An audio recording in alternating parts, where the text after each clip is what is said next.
Great. I think we should get started because there's so much good content we need to cover. I'll quickly just introduce myself. I'm Yin Lu. I am going to be the moderator for this panel on climate career resources. But before we get started, I'm going to pass it to Leonie, who is part of the amazing team putting together the events this week to tell you about what's going to happen this week. So Leonie, over to you.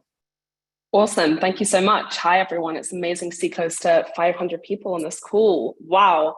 I'm Leonie. I'm community lead at MCJ, and I'm really excited to be helping out with this week. So without further ado, I will share my screen. Hope everyone can see that. Awesome. All good. Sweet. Well, welcome. It's amazing to have you here. Thank you so much for joining. We are really excited for the programming we have coming up for you this week. We know it's been a tricky week with the news of layoffs across Google, Spotify, and more. So if you've been affected by that, we are here for you and we are with you, and we hope this week will provide inspiration for you as well. So I know you're here for the resources overview session, and I will not get in your way. I just want to give you a brief overview as to what to expect this week, and then pass you on to Yin and the rest of our panelists.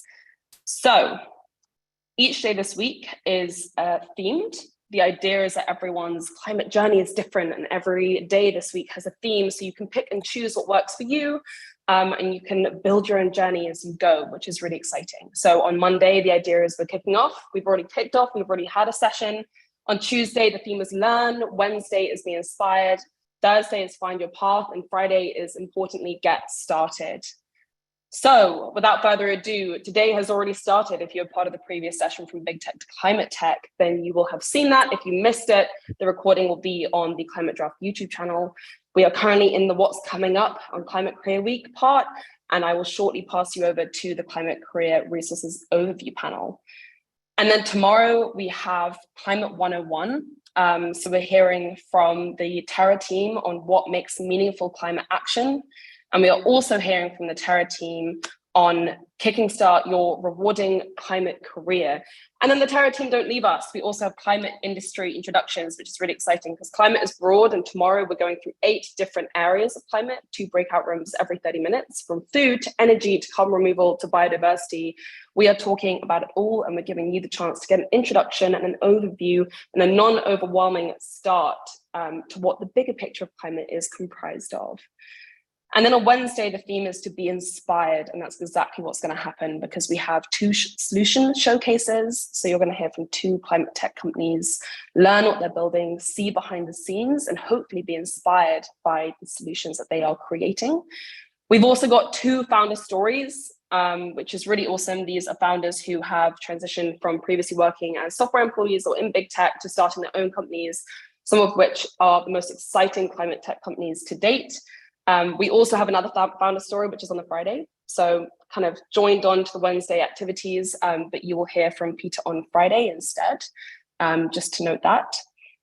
And then on Wednesday, we have a Find Your Path. So we're kicking off the morning with a 2-hour Terra.do climate job fair session, which is amazing. Hear from a whole range of climate jobs and be exposed to the roles that they're hiring for and hear directly from the teams themselves.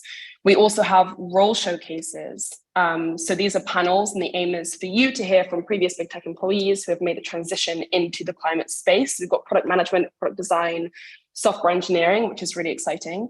And then we also have a bit of a added perspective. We have Jamie Lee Alexander from Drawdown Labs to chat to us about why every job is also a climate job, which is a very necessary interlude to add to the week. And then finally on Friday, we have a workshop with the Climate People team, optimizing your job search for climate. This will be really actionable, really tangible. This will help you think through your resume, your LinkedIn, have tips, tricks, and help you take those important next steps. We'll be hearing from Peter at Charm, like I mentioned. And we'll also be having an Ask a Climate Tech Talent Manager panel. So you can ask the all-important people within these companies that we're talking about the necessary questions that you need to take that next step to thinking about what a career in climate could look like. We also have a bit of an orientation for our office hours, and this is a really exciting part of the week. We have the opportunity for you to chat one-on-one with people who already have careers in climate. You'll be matched based on your role, based on your interest areas, based on your seniority. And the idea is for you to find community, because ultimately at the end of the week, that's what we want you to leave with the feeling of. So you will have the chance to sign up, and then you'll be matched on the day to up to 4 people for a 30-minute chat to round the week off, which is really, really exciting. So here's the run through of the office hours. You can sign up by that link, reserve the time in your calendar. We have a quick orientation session, and then it will kick off at 12:30 p.m. PST, and there's one session every 30 minutes. And you can tell a friend, this is open to everyone. We want people to sign up if they have a job in climate already, and if they're looking for one. It's a dual-sided marketplace, if you will. We also have a whole range of location-based meetups happening all around the world throughout the week and in the coming weeks as well. There is very, very likely one near you. From Frankfurt to San Francisco, from Montreal to Mumbai, we really have a range of locations, and these are open to everyone. So feel free to bring a friend, head along and meet people in your area who are passionate about climate, many of whom are already working in climate and some of whom are looking for a role too. They're fun, they're friendly. I promise you will have an amazing time. There are also some other resources to help. So if you head to the Climate Career Week website, you will see jobs board, you will see a resource hub, and you can also see all the session recordings. If you missed a session or you have a clash or you didn't realize the session was going on, we are recording everything for you. So you have it all on tap for whenever you need it in the future. And finally, rounding off with a picture of the team and seeing who's involved, this is a really, really special coalition of a range of amazing organizations, all of whom I really admire. We've got Climate Draft, Terra.do, MCJ, Work on Climate, and so many more. Some of these faces might be familiar, some of these organizations might be familiar, but feel free to reach out to any of us in their respective communities, and also hit the hello@climatecareerweek.org email if you have any questions throughout the week. We are on hand to help, and our priority is making sure that you get the most out of this week and you get the support you need. And with that, I will leave you with Yin and the rest of the panel to take it away. And thank you so much for joining, and have a great week.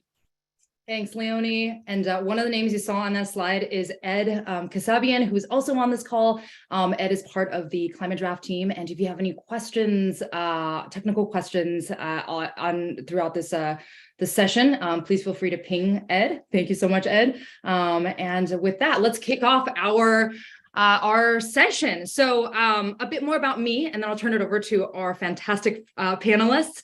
My name is Yin. I have been in the climate space for about a year and a quarter.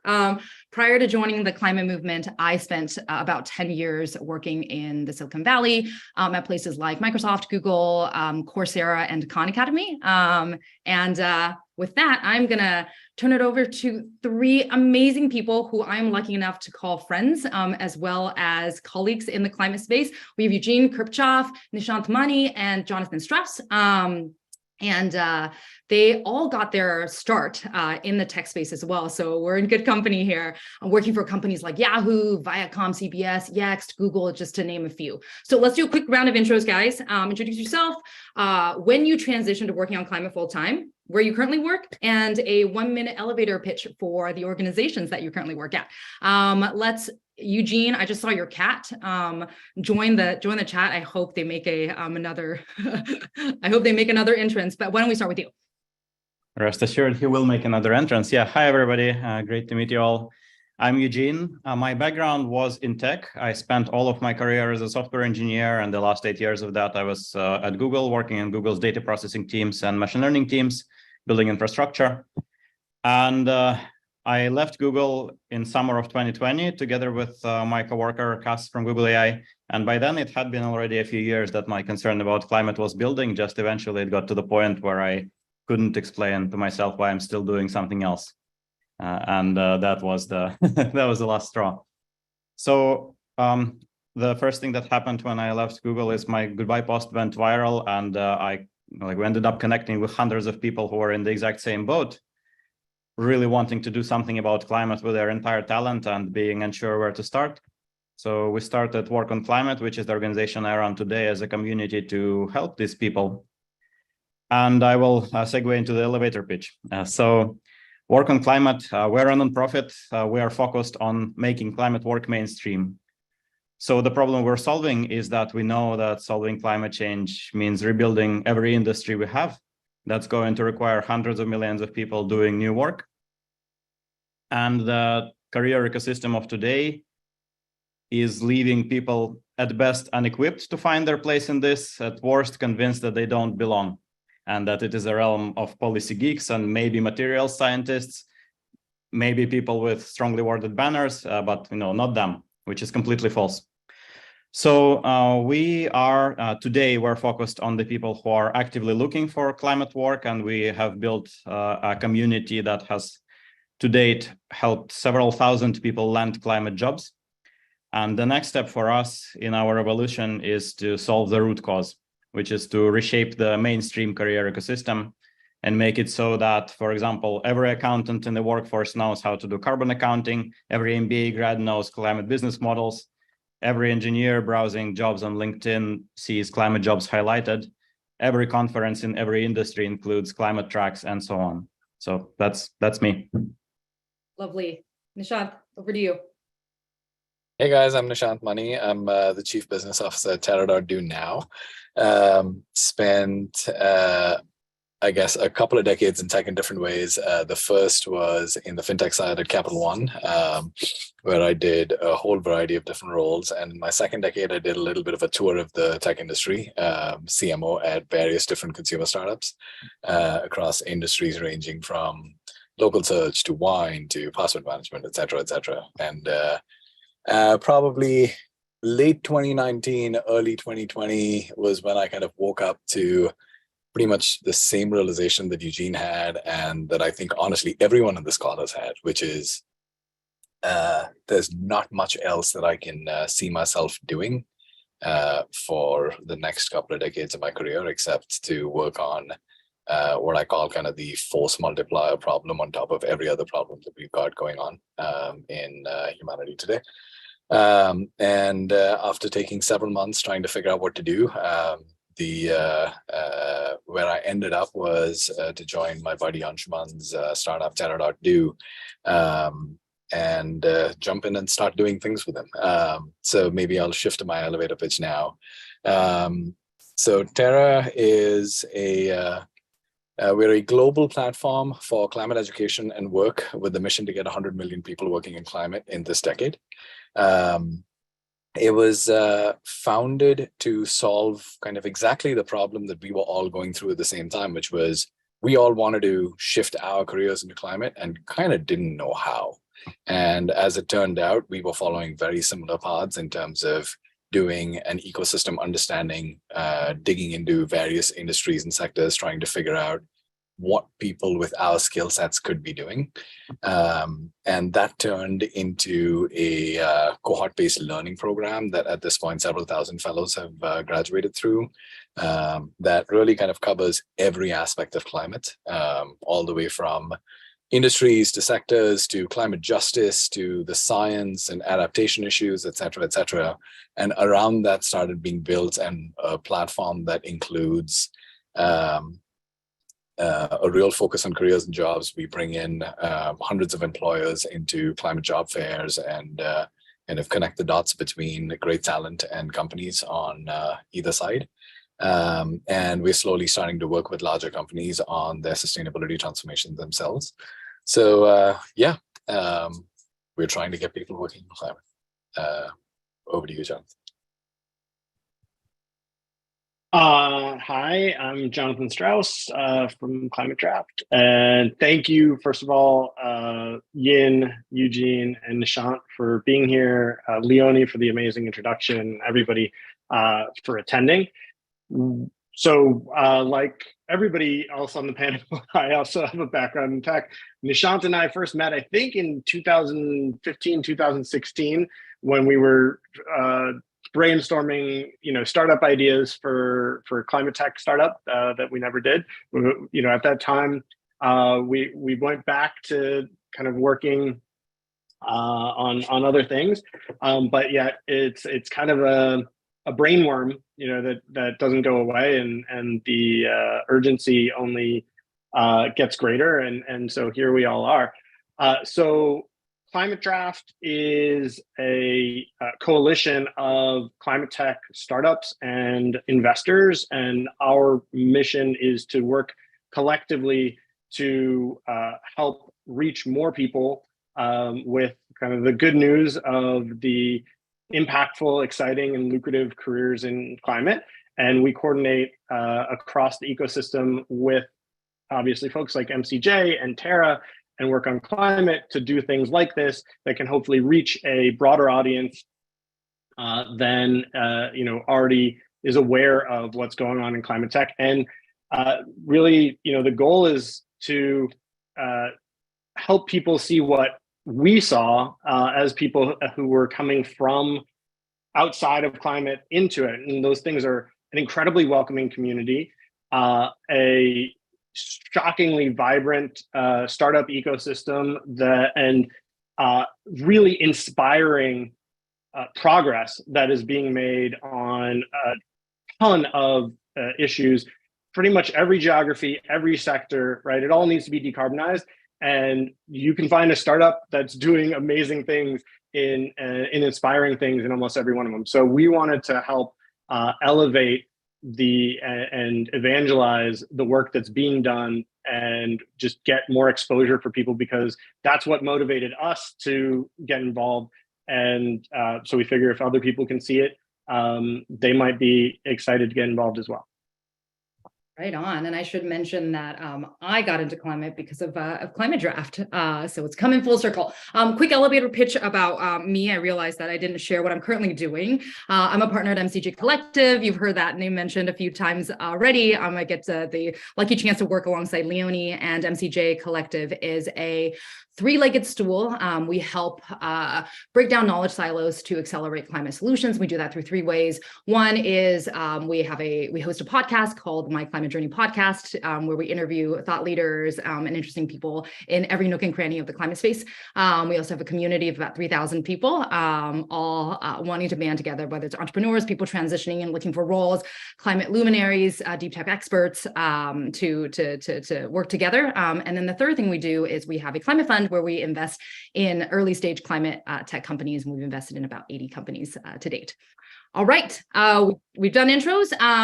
So for the next 25, 30 minutes, we're going to go through a series of questions that we have laid out already for the panel to discuss. And when you're listening, if you have questions that pop up, please put it in the Q&A. And we'll make sure that we leave about 15 minutes at the end to answer those questions. And please upvote the questions that you feel like are relevant. We're already getting some really good ones here. Okay, with that, let's get started to talk about climate career resources. So many people on the call today are coming into the climate space looking for roles. Some may be casually thinking about transitioning and just want to learn more. Some may be feeling uncertainty about their current roles for whatever reasons, and others may have been recently impacted by the tech layoffs or layoffs in general. So whatever situation you might be in, you made it a point to join today, which is awesome because you care about climate as a potential space for you to work on in your next chapter. So I want to break down the kind of the career research or search process into four big buckets. One is education. So one of the things I hear most when I talk with people who are thinking about transitioning into the climate space is, I don't really know that much about climate. And if you happen to be in that bucket, how do I build that 101 foundation to know how to talk the talk? So education is one big bucket. Second is networking. How do you meet people and build community to learn about roles, companies, and areas of interest? Third is around focusing in. So we talk about climate tech, and it's big. It's anything from moving bits to moving atoms. So how do you focus in on a specific area of interest? How do you focus in on a specific type of role, the stage of the company, location, and other things to really kind of zone in on your search. And then lastly, if we have chance to do this, we have time talking about the interview process. So maybe we'll touch upon it lightly today if we have time. If not, there are some great sessions on Friday that will touch upon this more deeply. And it's important for me to just underscore that what we just talked about, these buckets, they're not a waterfall process. So there's no prescriptive order to do these things in. Do what feels right, depending on the situation that you're in. So that said, let's get into it. So on the education bucket, Nishant, first question for you. Does someone transitioning into the climate tech industry need some type of climate baseline knowledge?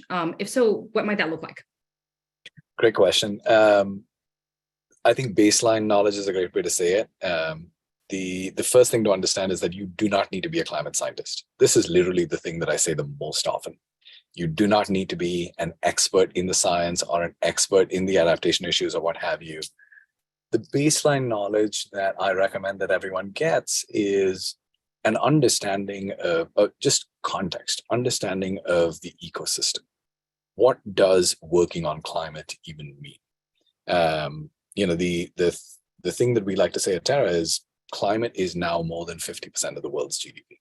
You take some of your biggest industries, energy, mobility and transportation, food and ag, buildings, heavy industry. These are all climate industries because each one of these industries are going through a little bit of a mini transformation within themselves to rethink how the industry works from the ground up. And it's different in each one of the industries. Just understanding what are the main areas and sectors in which climate work is happening. What is the expected impact of each of that work? All of that gives people an understanding of where should I focus? What kind of companies should I look at? How do I differentiate between real action versus quote unquote greenwashing, et cetera, et cetera. And makes you appear to a potential interviewer or a company on the other side as someone that is passionate, as someone that is curious, and allows them to understand that in addition to you being an expert at whatever your function is, you are someone that will be a good fit for this company because you share in the company's mission. I think that's the baseline. Anything above that is extra credit. That's great. Go for it. But start here, and I think it'll go along. That's great. I want to open it up to the group here. We've all built our climate baseline knowledge in some way, shape, or form. Can anyone share 3 favorite resources that they use to build their climate baseline knowledge? The MCJ podcast. It was one of my first ones. I think that, so first, a friend of mine who was working in climate well before, told me you can basically get a master's degree from podcasts nowadays. Between the MCJ podcast and Energy Gang and a few others, there's fantastic resources. I want to also just echo what Nishant said, that you don't need to be a climate scientist to get involved. The more you know, the more power you have, but also like we all learn differently. And part of why we created Climate Draft is because I personally am like a horrible academic learner. And for all of the people who've, extolled the virtues of Terra's Learning for Action course, and I know so many people who've gone through it and say amazing things, like I hate school. So like, it just like, I knew that wasn't for me. So I learn kind of by doing and helping. And so like my start was actually kind of being a volunteer, like an advisor for early stage climate tech companies. I brought what I knew, which was how to fundraise for early stage startups, and didn't know anything about climate. And the exchange was I shared what I knew with them that was useful to them. And I got to learn from them about what was going on in the space.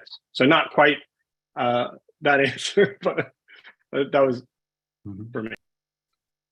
Yeah, thanks, Jonathan. I will echo the sentiment that you definitely do not need special climate expertise. I think the idea that you do comes from thinking that there is big industry and then there is this immensely complex climate industry on the side. But climate is today's industry. That's all it is. Like there is nothing else to it except decarbonizing all we have. It's, if you know something about vehicles, like 90% of what there is to know about electric vehicles. Likewise, proteins to alternative proteins, dirty energy to green energy, insurance without climate risk to insurance with climate risk, and so on. So it's literally the economy we already have, just with a twist. And I assure you that all of these companies, most of them use software. If you work in software, you can probably work there. All of them use accountants. If you're an accountant, you can work there, and so on. So they do have some specialized expertise, but in the vast majority of cases, you don't need it. They probably already have the people with the specialized expertise. Now they need you. So in terms of resources to make sense of it all, I am actually going to recommend to not get stuck in consuming resources and jump right away into talking to people. there is just no comparison at all between how much I learned from talking to people versus how much I learned from reading. And I say this as a raging introvert, it's worth it. Like, overcome your shyness, and yes, you will leave the meetings drained if you're an introvert, but it will be worth it. Just talk to people, everybody's going to talk to you. You're going to learn about stuff that nobody has had the time to write down, because this field is changing way faster than anybody has the time to write it down. I love that. I guess one resource I would recommend is sort of a meta resource, and it's not even a climate one. It's a class on Coursera called Learning How to Learn. And basically, as you talk to people, you will see that there are some topics that you really want to dig deep into. And for me personally, that class has been invaluable in learning how to dig deep into something and retain what I learned. But I love the meta resource there. As a former Coursera employee, I will tell you that is one of the most popular classes on the entire platform, is Learning How to Learn. So heavy recommend.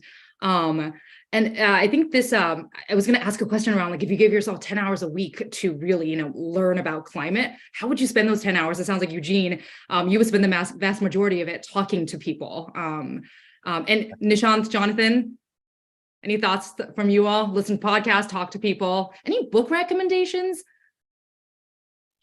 Like, as a primer, if I turned off my virtual background, you'd see the stack of books that I have behind me. There are some amazing books. Different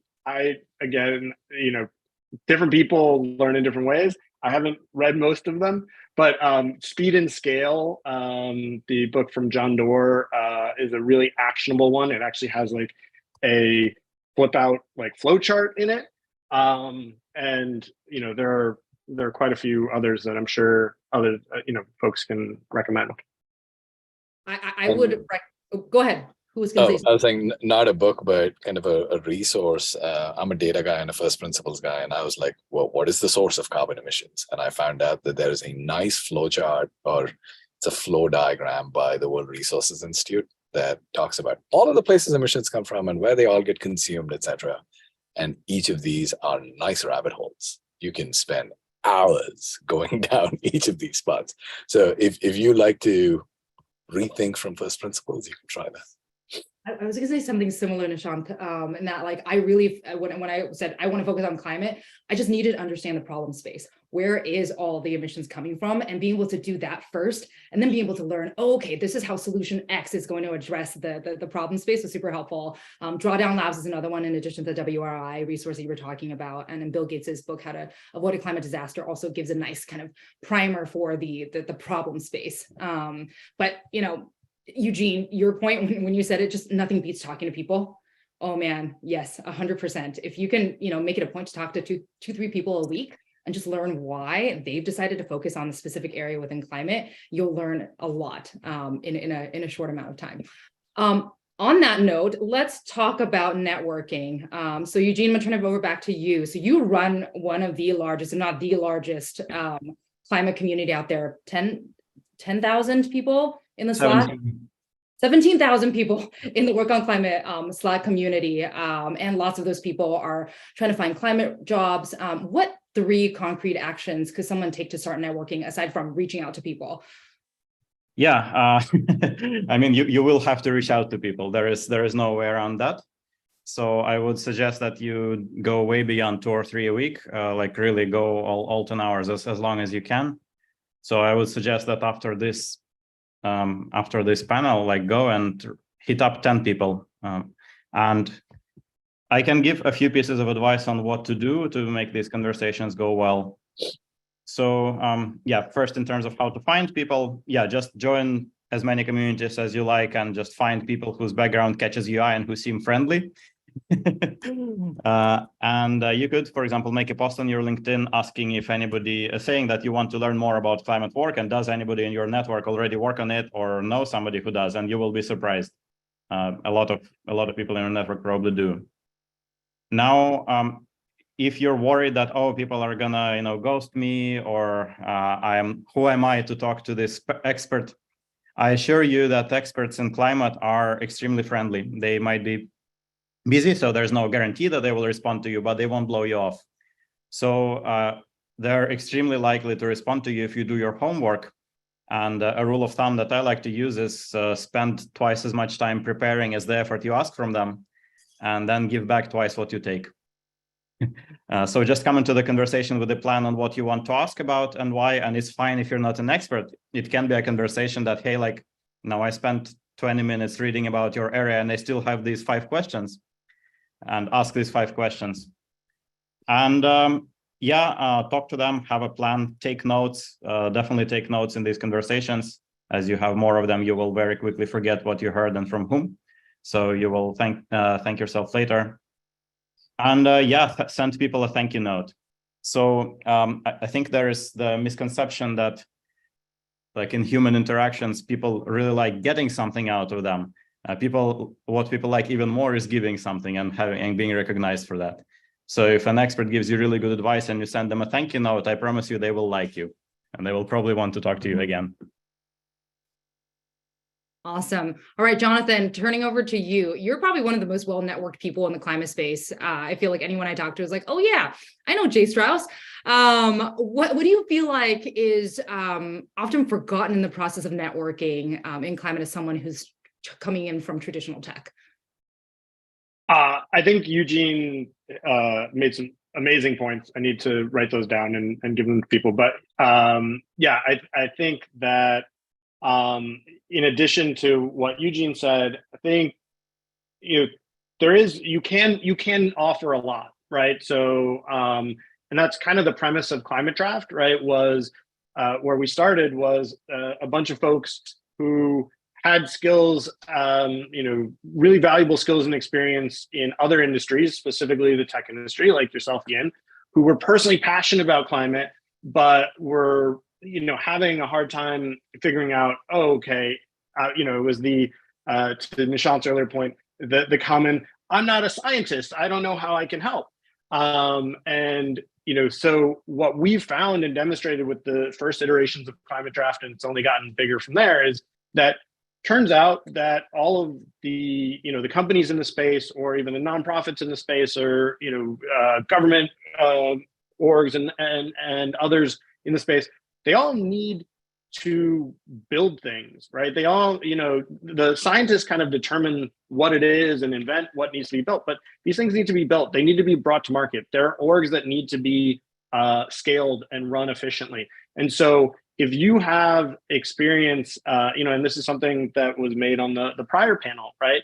It's the experiences that have made you successful in your career so far outside of climate are probably applicable in some way to, an org or a company working on climate. And so, like, never underestimate or undervalue, we tend to take for granted what it is that we have to offer.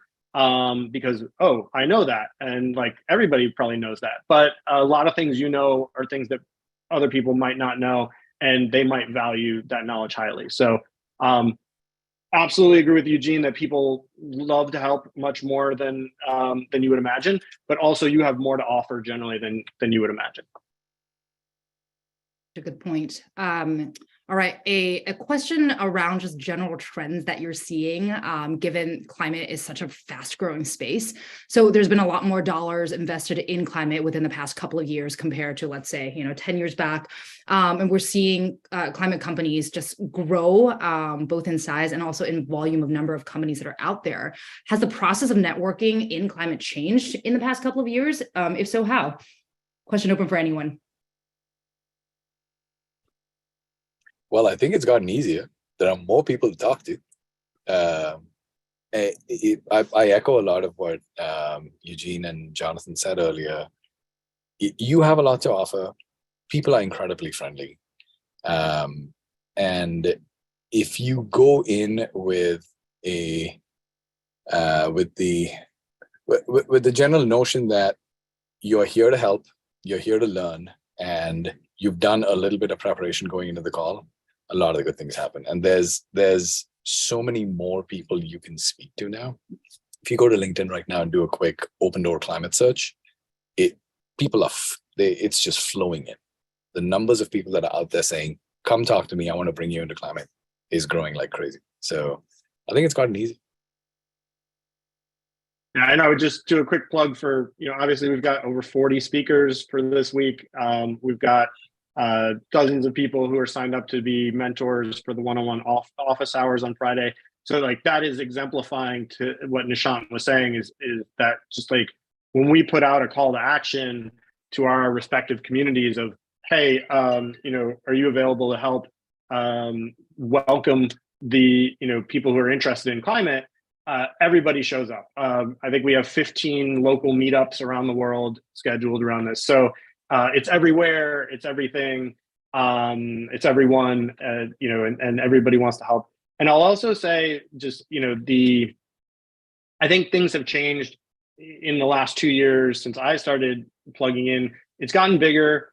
That also means that it does get a little more mature, a little, more formalized. There are more, I think that can be beneficial. I think there are more kind of clear swim lanes now, whereas a year or two ago, a lot of people were working on a lot of things that dovetailed. And now folks are, really saying, oh, okay, this is our lane. This is what we can be most additive in and how we can work together and complement others. So I think that makes it, it can make it sometimes harder to navigate because like you kind of need to find your way into the right lane for people that you want to connect with. But also once you find them, it's kind of easier to understand what's going on. Yeah, I think I would echo Nishant's point that there is a lot more people to talk to, and in practical terms, that means that there is a much higher chance that somebody is working in it. So 2 years ago, when I told people, "Oh, we are bringing people into climate jobs," they were like, "Climate jobs?" And today, they usually say like, "Oh, like my brother's girlfriend's dog works in climate or something." They, like they at least heard about it, at least a little bit. Like they might not yet be able to imagine that there is a place in it for them. But at least people have some idea. So if you blast a call, there is a very good chance that somebody in your network knows something, and that will, kick off your ability to connect with more people that they will connect you with. I think this dovetails into the next area I want to touch on, which is finding focus. I mean, climate just in the past couple of years has grown to be such a big, I wouldn't even call it like tech sector, like it's not a climate tech sector, like we're building the climate economy, from the ground up. Like if you look at the current arc of our global climate story, like every sector of the economy needs to be wired, like the food we eat, how we get the food we eat, the social and financial policies we make, the goods we buy, how we work, like how we account for our carbon footprint. A couple of years ago, there was maybe a handful of carbon accounting companies. There's now a lot more than that. And so all to say, there's a big space from pure software to pure, deep tech, synthetic biology, building machinery, and the hardware, and anywhere from if you want to remove GHGs, if you want to mitigate, if you want to do resiliency building, if you want to do enablement, just bring more people into the climate economy. So my question to any of you all is, as a new job seeker in climate, how do you find focus? How do you go from this big picture to like, oh, I want to work on this problem? Yeah, so I think this is probably going to be very personal for everyone. For me personally, like despite being a tech guy, I'm completely driven by intuition, and I solve all problems by just exploring the problem space until something clicks. So for me, it was a matter of just like looking at different problems in climate until I stumbled upon one, which is workforce development, that I was like, oh my God, of course I should work on this. And I think many people will probably have the same mode of learning, like just keep looking and follow the signs that this is leading in the right direction. And you'll know it when you see it. Because I think different people have very different theories of impact. Like some people are chasing something that can be very clearly quantified. Some people are chasing something that's more vague, but really makes sense in their head. Some people chase stuff that is, has support from people they respect. And this all might lead you to different things. Just basically, the one thing to know is that it's like whatever you're looking for is probably out there. If something you care about exists in the human economy, which it probably does, it exists in the climate positive economy because that's the only economy we're going to have. Can I get pragmatic for a second, Eugene? Because I add this as a follow-up question. I've heard a lot of people say great things about these starter packs that Work on Climate has. Can you talk a bit about them? Yeah, it's pretty simple. So it's a collection of resources on our website that has a few things you can check out on different branches of climate and on the various high-level topics in climate. That's really all there is to them. It's just a collection of resources that many people are finding pretty good. I guess it's just good that a lot of them are in one place and they cover a broad spectrum of subtopics. I'm kind of surprised there aren't more high-quality resource collections like this. But again, I'm gonna keep sounding like a broken record here.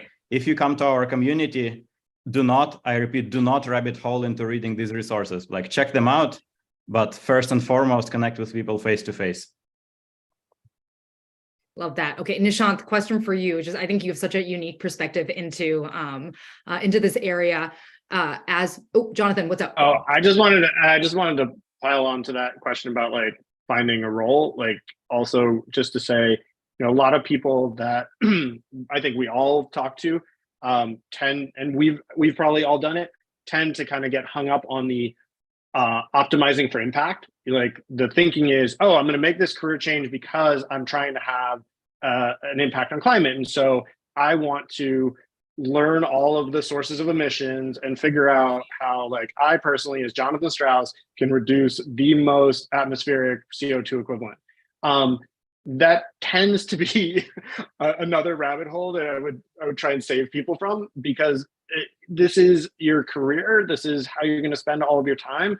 And you don't make any decisions just purely for one reason. Like, it's obviously it should be an impactful company, but there's so many different opportunities out there across so many different spaces that you can really pick and choose and almost take the impact for granted to a certain degree. And so, like, think about the team that you're going to work with. Think about, the situation. Is it remote versus in person? Like, all of the, career development opportunities, all the things that you would think about in choosing a normal job in whatever, industry you're already working in, bring those to climate. There's a lot of options to choose from. Don't get hung up on, like, I need to find the most impactful thing. I'll say one last thing to round that out. I mean, I'm so with Jonathan on this. Like, it is your career. You have to balance all of this all. And the last thing I'll say is, I realized a couple of months into my journey in climate that even if I was wildly successful, I would solve 0.00001% of the problem.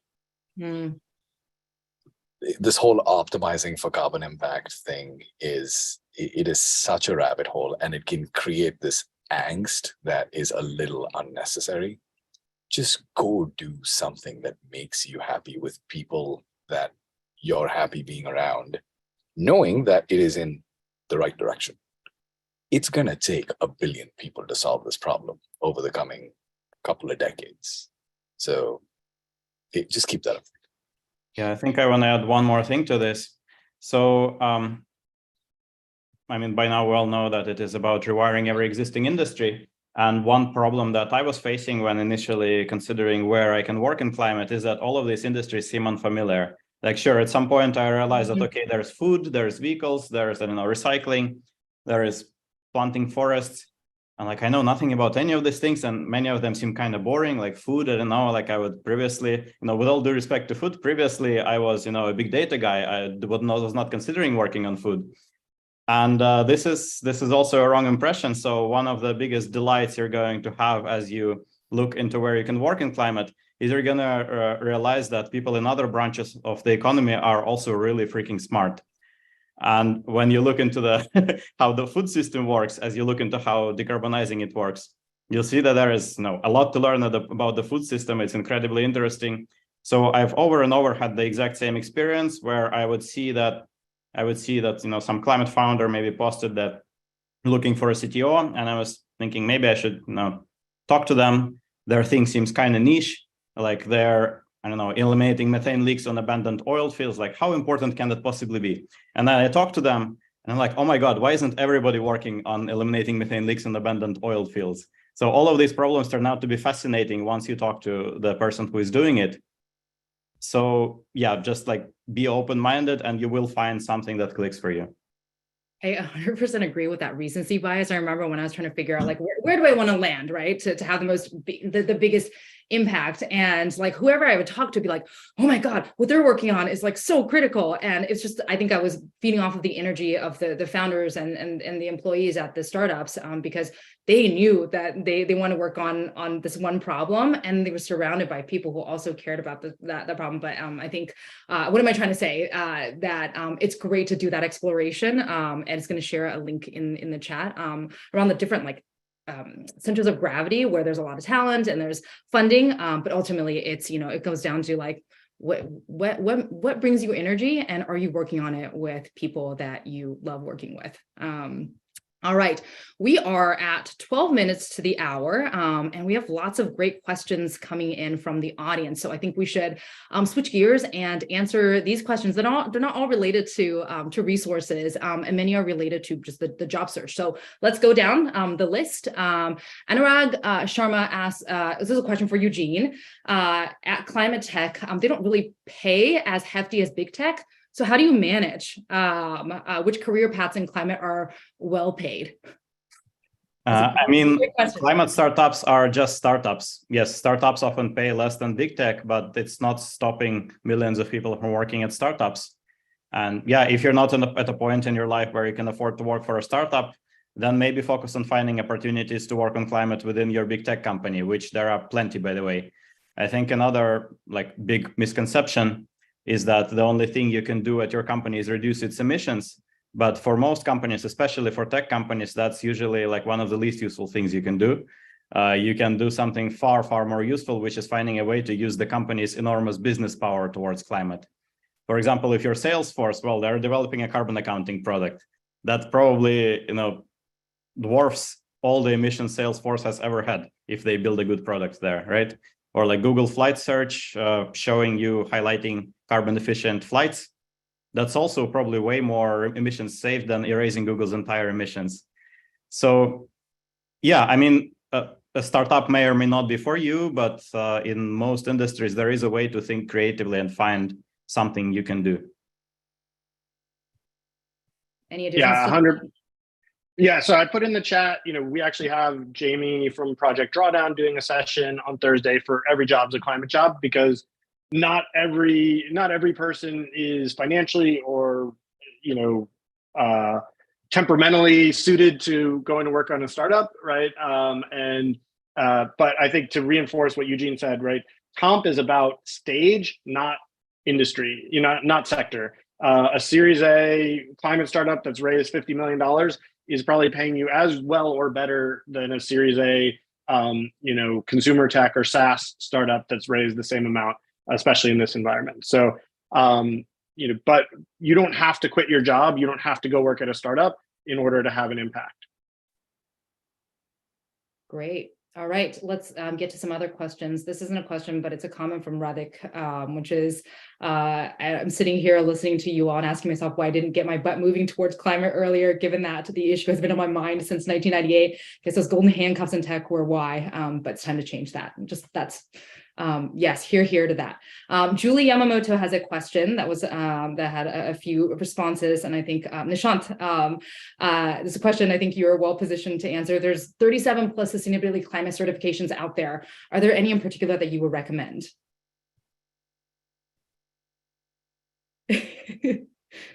Sorry, I was on mute. Given the ethos of this conversation, I would honestly recommend going out there, doing and talking to people. The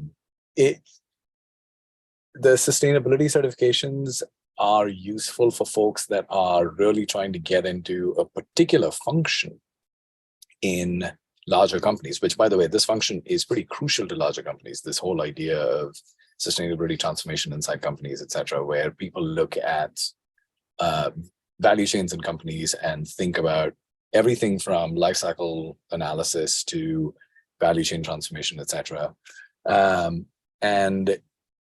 You know, I would say that that is a function, but the real change is going to happen when that function starts having its impact on all of the value chains and all of the different other functions inside a company. And if you want to go in and become a sustainability professional, you should go down that route.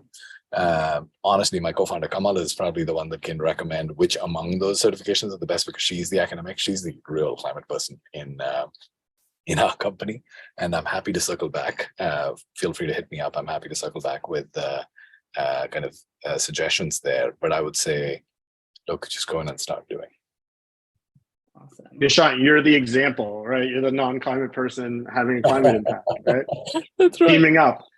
And I think that you bring up a great point that we've heard again and again in a lot of these conversations, which is, just not to undermine the value of these certifications. And I will plug the Terra.do Learning for Action course for people, because I have heard from so many people who find it tremendously valuable, and the community and the alumni network so valuable. And a lot of those people are the people working in climate who are here now today, who are here to help you along. But I think what we've heard again and again is, like, if you're a software engineer or a marketer or a product manager or a designer, like, you're being hired to be good at that, not to be, not to have climate knowledge and not to be a climate expert. You will work with the climate experts. They will inform you on what the requirements are for you to do your job in that context, and you will learn from them. But you don't have to, you don't have to be a climate expert. You don't have to have that climate certification if you have valuable skills to bring. So this is a good dovetail into a question. We have a few people in the audience, and this is the last one we'll do before we wrap up. I know that we want to end on time. Joseph, Wyatt, Norman kind of all fall into the bucket of they have a PhD in a niche area. Some of it might be climate scientists. Some of it might just be postdoc in a specialized skill set. How do you pitch yourself with these specialized skills with a climate startup community, knowing that you've been training for years to do this one specific thing? How do you kind of zoom out? I've talked to somebody who's an oceanography PhD who's looking to transit to work in climate tech. And I think there's actually a trend there, because a lot of people who got into academia because they thought that was where they could have the greatest climate impact are looking around at all of the progress and amazing innovation that's happening in climate tech startups now, and saying, wait, actually, I can probably do more faster and have a greater impact faster there. So I do think that it is increasingly a path that we'll see. I would go back to Eugene's earlier recommendation about learning to learn, and thinking less about positioning yourself in terms of, oh, I have this deep specialization in this one niche, and more about saying hey, I know how to do, I know how to interface with this world of academia. I know how to learn things deeply and become a true expert in this stuff. And just also thinking about the practical skills that you've picked up along the way. So this one particular example, he was saying, look, I've done ocean observation in a way that a lot of these startups are talking about doing, but probably have nobody on their staff who's ever done before. I know what it takes to make something that you're going to put out in the ocean survive for months at a time. Even though that was in an academic context around his area of research, which may not be applicable, the skills that he developed in pursuing that research are applicable. So maybe think about it that way. I'll also add, there are accelerators and organizations that focus specifically on connecting deep science / research background folks with the kind of business / deployment background folks. I think Activate is one that comes to mind. There's probably a bunch of others. The engine. Yeah. And a lot of focused on founders a lot. But yeah, there's a lot happening there. So yeah, I mean, as someone with a deep specialization, you're in the minority. So you should go show up in the place where people are coming to you, and it'll make it easy. All right. Well, with that, I want to wrap up and ask one last question, which is with Climate Draft, Terra.do, Work on Climate, MCJ, how can your organizations practically help our audience members? 1 minute for each. Maybe, 40 seconds for each. All right. So I'll go first. I'll do it. Oh, go you go, Eugene. All right, thanks, Jonathan. Yeah, so a way that Work on Climate can practically help you is it can make you feel like you belong. It will help you build your first relationships in this space. But again, it will only do that if you come to build relationships and not to lurk. So do not come if you want to just look around. Come with the intention to connect. And again, come with the expectation to give twice what you take. And then these relationships will take you pretty much wherever you want. People have built all kinds of relationships, finding jobs, finding co-founders, investors, mentors, LPs, advisors, employees, and so on, and just personal friends. And that is, again, that is just a multiplier of your ability to find what you need, because now you feel at home. Lovely. Jonathan, go for it. We're specifically focused on venture-backed climate tech startups and kind of being an entry point, an on-ramp for folks who want to get involved as employees, advisors, investors, partners, customers. So if you're looking to learn more about the exciting things that are happening in venture-backed climate tech, visit climatedraft.org, and you can sign up for our directory where you'll create a profile that's discoverable to the hundreds of companies in our network. You can kind of say what you want them, what kinds of opportunities you're interested in.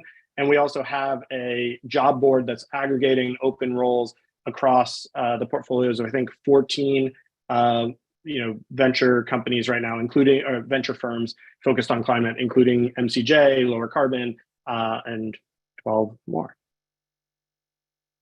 All right, thanks. Nishant, please. So I'll reel off a couple of things. If you want to go super deep and surround yourself with a community of people that is right in your place and kind of learn with them, understand the space with them, sign up for one of our Learning for Action fellowships. It's a 12-week program that'll take you deep into every part of climate, and you should hopefully come out knowing a lot better kind of what direction you want to go in, and honestly just gain confidence in the fact that you can make this transition. I think you can use Climate Week 20 for a 20% off code. We do job fairs left, right, and center now. There's about one a week at this point, and 8 to 10 companies, generally from the world of climate tech, but we kind of see nonprofits coming in, we see larger companies coming in, etc. You'll speak directly to co-founders, hiring managers. You can have follow-up conversations with them. Those are generally super well received. And we also stood up a job board recently. A lot of companies that are in overlap with the ones on Climate Draft's job board. I tend to use the job board as a way to kind of just gain a sense of the ecosystem, kind of build a lay of the land. So you should definitely do that. Yeah, those are some of the things. Amazing. I think the theme you're hearing through and through is community is important. MCJ definitely has one. Two, I would just say listen to the podcast for MCJ if you want a good place to start and hear different people's perspectives. With that, we are at time. Thank you so much, everyone, for joining. I mean, from literally all different parts of the world. We're super excited to kick off the week, and we'll be sharing our contact information for any follow-ups. And please do find us on LinkedIn and add us and consider us an ally in your career journey. All right. Thanks, everyone. We will see you soon.